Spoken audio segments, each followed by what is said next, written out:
So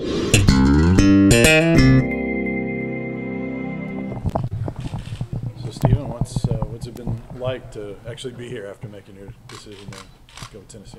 It's been great. It's been a blessing just being able to live out my dreams and playing at a big-time school like this. It's been awesome. Why Tennessee? The coaches, the players, everything, the atmosphere, I love it here. I used to live here when I was younger, so it's kind of like coming home. When did you decide you wanted to be a midterm enrollee, and how important was that to you?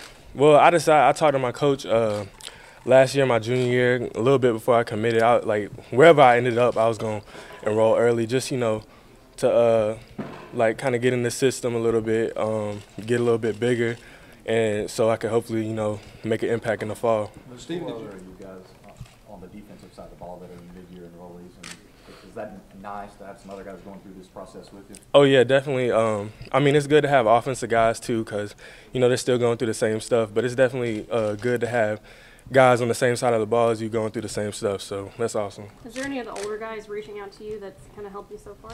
Oh yeah, Cam Sutton, Todd Kelly, just all the DBs. They've really embraced me and really made me a part of the team. So I feel really good. I'm thankful for that. How far back do you and Todd go, and how big was that in your decision to come here? Well, me and Todd used to go to preschool together.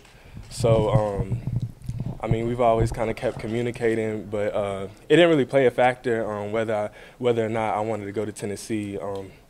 Just the chips fell where, and I mean, it just ended up like that. We just happened to end up at the same college, and that's pretty cool. Has he approached you since you came here? Oh yeah, we hang out all the time, so we're always together. Stephen, who did you talk to about being a midtermer? Did you talk to any players? Did you talk to anybody that you had known who had done that, as to kind of weighing the pros and cons of it? Well, I talked to Emmanuel Mosley, because he's from North Carolina, so I talked to him a little bit about it, like what was the process like, how things went in the spring and everything. So I communicated with him a little bit. What is it about? It looks like you're going to get second straight top 5 class coming in here now. What is it about this staff that makes them such effective recruiters? How did they get your attention during the process? Well, they're just building a program, and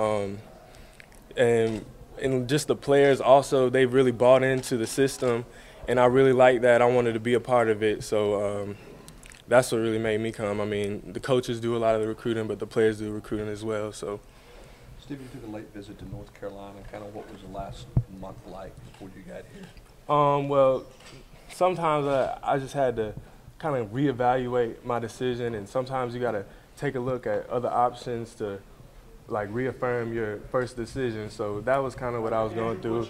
It was a little stressful, but I ended up making the right decision. Was it one of those when you got to Chapel Hill, you knew in the middle of that visit that Tennessee's where you need to go, or did you really give a lot of thought to it after the fact and really kind of weigh through the pros and cons? Well, actually, I did go through the pros and cons. I just really wanted to make sure I was making the right decision for me and my family. North Carolina being close to home, it was kind of hard to just immediately put out the window, but I love it here. It's not far from home either, so it's just, this was the best decision for me, and this is where I felt most comfortable at. Stephen, you were committed pretty early. How much were other schools continuing to recruit you while you were committed? Not much. They pretty much eased off. I mean, North Carolina came in the picture a little bit here and there, but for the most part, schools laid off. What do you think? Who was the best athlete in preschool? We were both pretty good athletes for our age. What was the best game? Were you a better dodgeball player? What are y'all playing in preschool? Oh, we played football. We played football. We was playing football. Football? Yeah. In preschool? Oh yeah. People don't believe it, but we really were. What position did you play then? I don't know. It was just whoever had the ball and tackle him, right? Pretty much. What do you feel like your strengths are as a defensive back, I guess, jumping from preschool to now? My strengths as a defensive back? Yeah. Well, my athleticism, my ball skills, the range, and my physicality.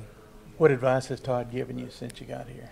Well, he was just telling me, just stay down, keep grinding. It's going to get hard at sometimes, but just keep pushing. You got your brothers around you to guide you through it. So, I mean, just stay focused and do what you got to do. Will you be strictly at safety, would you be a strong or a free, or they talked about nickel and looking at you in a lot of places? What they talked about? Well, I'm not really sure. At this point, I'm just playing defensive back. Did you always think growing up you'd end up at Clemson with your dad having played there and everything? I mean, growing up, did you kind of think about that at all? Or? Oh yeah, definitely. Actually, like before the recruiting process started, like as soon as Clemson offered me, I thought, man, this is my dream school. Like this is where I've always wanted to go. So I thought that was where I was going to end up. But of course, I wanted to take visits, evaluate my options. But that didn't be the case. Like this was a better place. So. All right. Thanks, everybody. Thanks, Steve.